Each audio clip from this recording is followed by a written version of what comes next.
Jedd Hafer here at the Love and Logic Institute, and I'm here with Dr. Charles Fay. How you doing? You've got a pretty serious thing Yeah. that you wanted to bring up. So, medical class action lawsuit. This is just an alert on this. It's a really unfortunate thing. Yeah, I was watching the TV the other day, and it said if a relative or someone you love, which implies that you can't, right? Yeah. But you need to be, if a relative or someone you love has experienced these symptoms, call this number.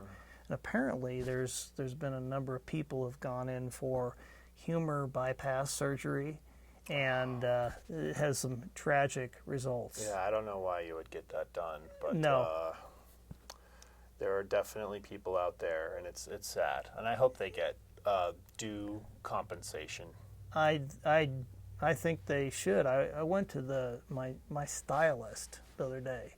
I used to have a barber when I was a kid. Now you got a stylist? Well, there's no. I can't find a barber anywhere. That's like those little things that you use on this iPad screen that you to draw with. Is that the stylist? No? Oh, stylist. No, I went to the stylist, and she said, "Do you want to have a haircut?" And I said, "You know what? I'm just going for it today. I think I'm gonna have all of them cut." And she was annoyed by that. She didn't get it? She did not get it. She should get in on that class action suit. I think she should. I think there's some big dollars available to people who are suffering. Well, that's what it's all about. That's right. Welcome to the Love and Logic podcast. Yes. And what we decided, if you're going to be around kids, if you're going to have kids, or even you're just going to be around kids, before you go and stock up on the diapers, before you even go and get the little car seat, which you got to have now. You got to have a car seat till they're like 13. Can I say breast pump? Right, sure. I already did. We'll censor that Yeah, out. okay, we'll cut that out. Before you get the breast pump, before you get any of that stuff, you go out and you get you one of those senses of humor. You go get you a Where do sense you of get humor. those things? Well, you swing by, I think Target has them. Target? Walmart? Yeah. Yeah. And wherever your local retailer, and you make sure you get one of those because you're going to need it. Right? You're going to have kids. You're going to be around kids. Boy, it's a defense mechanism. Are there different kinds you can get? I think you can. The British, you can get the British sense of humor.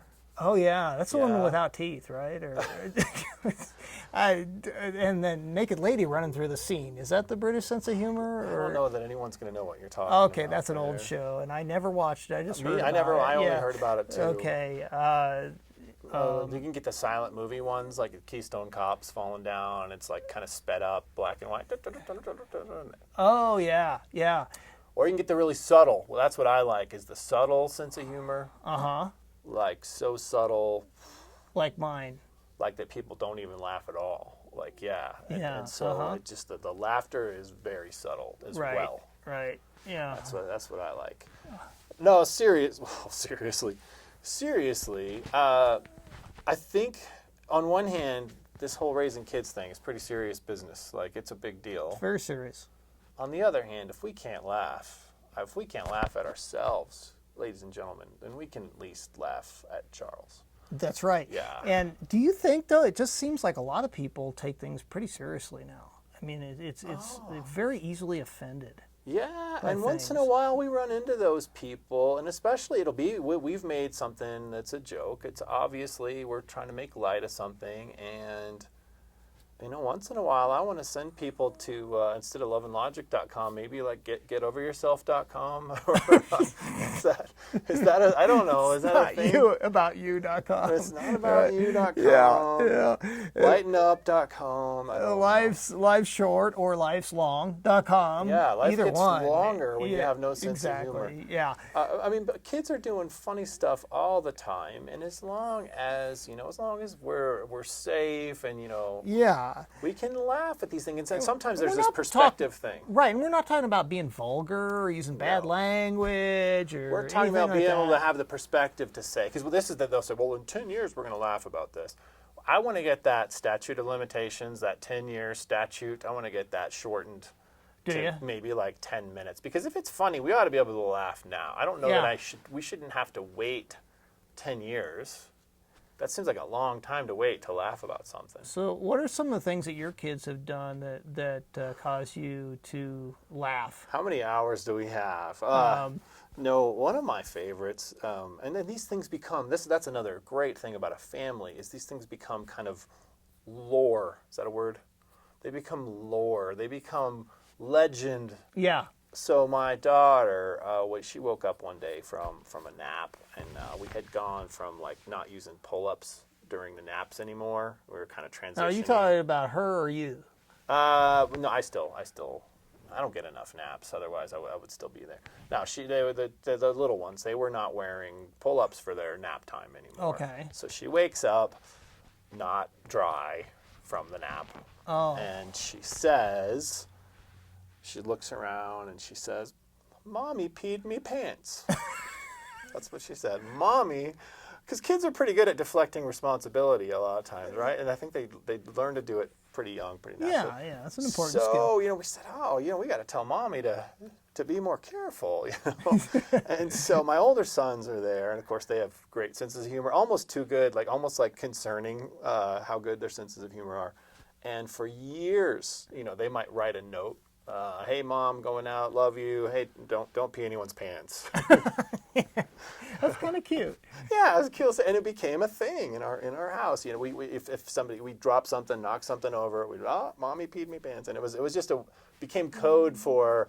I'm going to blame this thing that was obviously me on someone else. Now, was Mommy really upset about it, or was she? She laughed and laughed and laughed because at the time it was so. I mean, I guess we could have gotten her face and said, "Hey, you own up to this. This was you. You're not fooling anybody there, sister." Right? We could have done that. Yeah. But instead we decided, well, I don't know about decided because I think it was involuntary, but it was pretty funny. Yeah. And we laughed about it, and it became something we laughed about for years. And I mean, honestly, still to this day, we laugh about it. It's like my son when he was in I think it was preschool. He had a nice teacher, and but at that point in time, sometimes my wife and I would sit there down in the family room, and his bedroom was kind of upstairs, and he'd peek around the corner, just checking in, around right after bedtime. He'd have to come down and say, "Hey guys, what you doing?" He just look at, he's really cute, little face. "Hey guys, what you doing?" And I would never know exactly what to say. I'd just say, "Well, we're just having some adult time, or we're watching an adult movie, and they really weren't those kind of movies. I was just going to say. They weren't, but I misstepped. Now, the great thing about being a preschool or kindergarten teacher is you always have dirt on parents. I mean... kids come and repeat everything. Oh, my goodness. So we run into the preschool teacher, who, by the way, knows us, and she says, "Well, I heard you guys have been watching a lot of adult movies." Wait, no, I'm assuming you got appalled and aghast. Yeah. You got in a snoot, and you threatened to maybe some litigation against that teacher and the school. Oh, yeah. I got it. Back then, there wasn't social media, really, so I didn't have the opportunity to do that. But if I would have had social media. I like to do this and say, "How dare you?" Like you say to the person, "How dare you?" Right. Really take umbrage. I don't know what that is, but you take right, some. Right. Yeah. And so humor is an important thing. So what? Yeah, I mean, from a psychologist standpoint, why? Can you tell us why humor is so important in a family scenario? Not really. I just know it's important. Okay. You're just gonna have to trust me. As usual. I could make up something that would sound really good. I was hoping that you would, but that's why I got my PhD, so I could make up stuff that sounded really good. What do they say about the PhD? Professional hair designer. Oh, okay. That's what that. I heard a different one. Oh yeah. All right. So. How about what are some of the funny things? Teenage examples. My goodness, that's where you're really reaching for the humor. Well, it's like the stakes are higher, so you need the humor more. Right. You need the humor more. Yeah. I can think of one when I was a teenager that became kind of legendary. Yeah. I'm a pastor's kid. I'm sorry. Yeah. So when there was that, any and this is it's And kind by of the way, you really love your dad still. love my Get dad. along with him. Yeah, we Great, get along great great. guy. Yeah. But any problem you had was probably going to end up in a sermon, right? Exactly. Yeah. Like if I had a bedwetting problem, that was going to be about like a drought in the land of Canaan. That was going to be used, on the following Oh, Sunday. that's wrong. Which is probably why I just did the thing. I just psychologically, I just realized that's probably why I did the story with my daughter. Okay. Well, No, but we went, actually, I think I was a little younger. I was probably middle school, and we went to some people's house, and my mom would prep us sometimes. Like, she'd prep us, like, okay. here's what's going to happen there, or here's something you might see, here's how to handle this, here's what you can expect. Okay. Right? Okay. And she's thinking this will prevent problems. Right? She's thinking this will prevent problems. But she's just putting the idea in your head. Really, that's what's Yeah, happening. that's what they do. She's, Like, she's planting that's seeds. the thing. You got to be careful about kids. Like when we go over to grandma's, I don't want you, do not think about like, taking her picture of Moses and putting it over the toilet. Let my people go. Let my people go. Yeah, do not do that. Don't say things. Don't get that specific with kids, especially kids like this. Yes, so we were going to this house, and we lived in a pretty small house, Okay. my family. But with the people we were going to, they lived in a really small house. Mm-hmm. And she said, don't say anything, their house. And so we walked in the door, and I just thought I was funny. And I say really loud, "Oh, Mom, this house is way bigger than a phone booth." Oh. And Yeah. I'm going to be real honest. She didn't think Oh. that it was very funny at the time. She didn't think it was very funny at the time. But years later, she told the story and laughed. And so I assume, that it was okay eventually. Humor can be like a balm. B-A-L-M. Oh, Not I was B-O-M-E. thinking we don't want Balm. Or a balm. salve. A salve. Salve. My It dad. can be a healing ointment. And my dad put Vicks vapor rub on everything, and he believed that it cured everything. And I'm not sure that's true. I don't know, but it certainly we had more space around us when we went places. Yeah, and you could tell if he was coming. Like before he got to the room. Exactly, man. He couldn't sneak up on you with that Vicks on. But yeah, and so if there was any problem, Jim Fay, I think Love and Logic was invented because of some sort of Vicks-related hallucination where he just kind of was inspired These by kids it. have these behavior problems. That's the one thing that Vicks is not fixing. So. Yeah, I mean, I got to come up with a different idea. Yeah. That's an interesting thought, though. Growing up with your dad, he also was prone to tell a lot of funny stories. And I'm sure that you starred in some of those. I was in a lot of those stories, and they were usually about me doing something nefarious.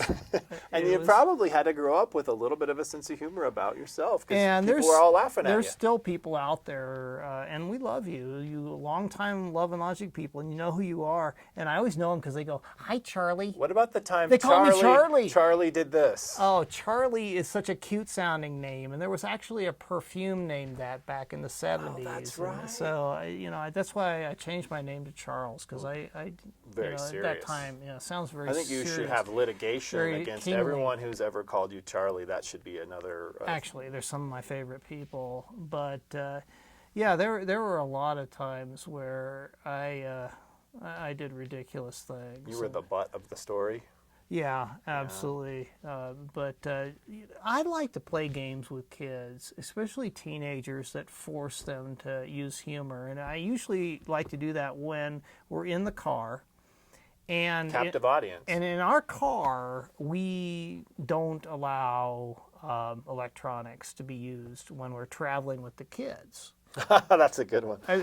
We don't. so no, funny. I mean, This guy is hilarious. I mean, Oh, you're serious. I'm serious, No and electronics because two reasons. Number one, that's our time to hang out, And if you're never bored, how do you deal with boredom? And if you're never bored, and you never have problems in your life, what is going to happen to the therapist industry? Oh, years from yeah. now, right? We got to think about those people. Or how are you going to learn how to cope with meetings and stuff? Exactly. So the second reason is I know about conditioning, and I know that we're just creatures of habit. So I myself don't think my car works unless I have a Diet Coke in the cup holder. I just don't believe it'll start or anything. I'm that ritualistic about things. And I know people that in the day, as my father-in-law would say, in the day, they didn't believe the car would run unless they were smoking. Right? Yeah. This car will not go into gear. It's got a nicotine sensor that just.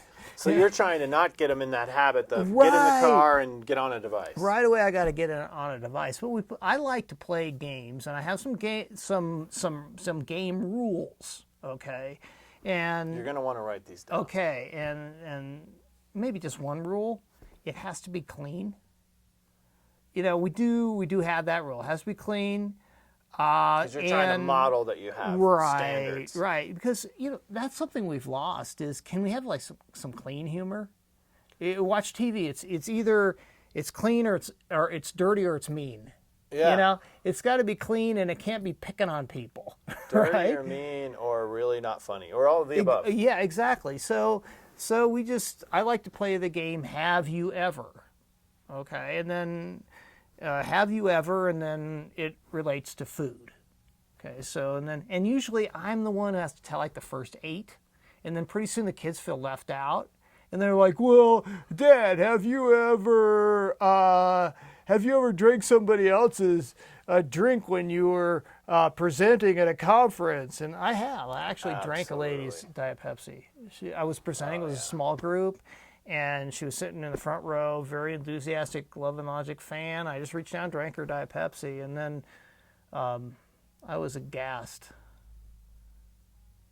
I'm actually sharing that with people. Is that? Well, yeah, we're hoping that she's not listening, watching.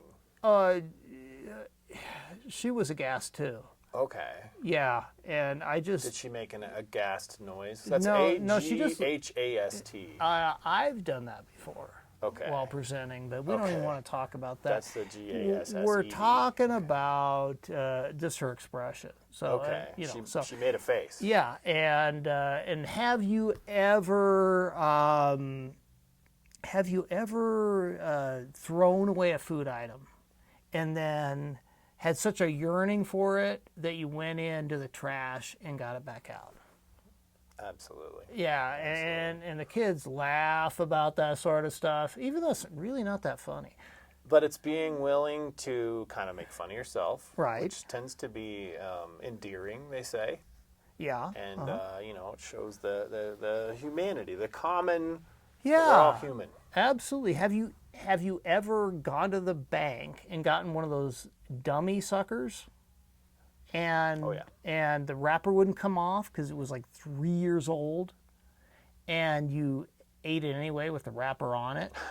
Have you? Because Only partial. I mean, in that one, only where it's like the seam of the sucker and it's stuck like in the seam, and I just had that much wrapper, but not the entire wrapper. That would be ludicrous. have you ever gotten a dairy product and accidentally put it in the cupboard instead of the refrigerator, like cheese? Oh yeah, yeah. And then the question is for how long? I've done it for like a couple days, and when I was a bachelor, I put it in the refrigerator, and it resurrected it. It was And you fine. just felt like, yeah, it's It good was now. good. It's cold now. It's cold now. Absolutely, it was good. It was good. Milk becomes buttermilk. Of course, back at that point in time, the only cheese I could afford was stuff that was made out of recycled road cones. Oh, that's true. So That it really- that government cheese stuff It could be in a that didn't have landfill any for, actual dairy yes, products in it anyway. 500 years and it wouldn't decompose. You could make one of those super balls out of it. It actually, those it ones actually that bounce. lasted longer than diapers in a landfill. What a good thing, though. I used to play because we would. I worked at this center for kids, and we would want to get to know each other. So we would do sit down if, stand up if, Okay. and we made sure they weren't like embarrassing things. Yeah. But you might start real easy, like sit down if you're wearing socks, or sit down if you're wearing two different socks or whatever. I mean, we just, but it's a way to get to know one another. And I like that one, in the car, because you're divulging things about yourself. Mm-hmm. And probably, kids like to laugh at us. See, what humor does is when we laugh, we again open ourselves up to other people. Yeah, it's disarming. It's disarming. Defenses go down. Absolutely, yeah. So I was thinking about what's funny to little kids. Yeah. Besides bodily, functions, but I learned this one from Love and Logic, actually. Okay, well, anyway, tell me about yours. Mock frustration. Oh! Because a frustrated my authority goodness. figure is hilarious, right? Oh, yeah. There's nothing funnier than a frustrated authority figure. That's a lot of comedy, right? So Yeah. you can go to your little toddler. This is a good way to get some free affection, right, from your toddler. You go and you say, listen, mock seriousness, because really, you're safe.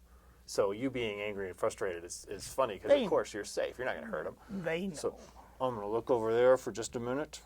I'm serious. I'm going to look over there. Whatever you do, you better not give me a kiss right here. Do you understand me? I mean it. Real exaggerated look over there. Here they come. And they laugh and laugh and laugh and laugh. Yeah, they love that stuff. And it's beautiful, because honestly, it's the same reason we ride roller coasters, or we go into haunted houses. It's like I want to be scared, but I know I'm actually safe. That's the same reason why I drive I-70 in Colorado, is because I like to have a sense of fear. Minus the safe part. Right. No, but you as the adult, you're a safe person, and so you getting frustrated is funny. It's a huge. They're delighted to it. No, the downside of this. Let's say I'm a teacher, and I get really, really mad and yell and scream at my students. There'll be a few students going, but how do most students, if the teacher ever just goes off, how do most students respond, or when they're telling the story later, what do their faces look like? Whoa! Yeah. My Mrs. goodness. Blah blah blah. Yeah. They're laughing it up. Yeah. It's like you just got out of the scary haunted house or off the scary ride. Well, there's nothing, as Dr. Foster Cline would say, our friend, there's nothing more exciting to a stubborn kid than a frustrated authority figure. They love that, right? Oh, it's super entertaining. I don't want to be, if it's a kid acting out, I don't want to be the kid's entertainment. Right, but hats, little kids love hats. I have made some amazing hats. You're talking homemade hats. Homemade hats. Now you're just bragging again. I can make a hat out of anything. You get a piece of paper, you make a hat. You put your underwear on your head, make a hat out of it. Don't try this at home. The putting underwear on your head thing. Do not They try like this at it home. when you make hats and wear them, and then they want to wear them. I got from a steamer. It has that little terry cloth thing, and it fits over it with some elastic. I made a hat. It looked like kind of like a Revolutionary War era. That hat they wore back then, Paul Revere, but it was white. It looked like a hat. I'm terrified. I've made hats out of fan belts. I've made hats out of you name it, and kids love hats. But dogs don't. That's the only time my dog will bark at me is if I have a hat on, he'll bark at me. He doesn't like it. It's like, who's that? Well, that's because when he sees you and you don't have a hat on, he gets blinded. He can't really, It could be that thing. He can't really see. He does put on sunglasses. He's got these little dog sunglasses. Hurtful, I'm sorry. Yeah, humor is not supposed to be mean. But honestly, I was thinking mean things when you were talking about the hats. So it balances out, right? Yeah. I think what I'm hearing you say is have fun with your kids, and maybe we could all use a little more laughter and joy, and we don't need to take everything quite so seriously. Yeah, absolutely, and make plenty of mistakes. Kids, that's one of the funniest things for kids is to see watching us mess adults up. make mistakes. Can we laugh about it, or are we going to get bent out of shape? Yeah, see us handle it with some grace and some humor, and say, "Oh boy, I learned a lesson there. I learned what not to do." Yeah, I learned another way not to do that. Right. It's fun stuff, and truly, I believe this. I believe that laughter is healing. I believe that it has it is. a Yeah, medicinal effect on a lot of things, and if we could see more of it, I think the world would be a better place. I think so too. So we're going to try that next time we do a podcast. We're going to do some funny stuff on there Okay. next time. Yeah. Have a great one.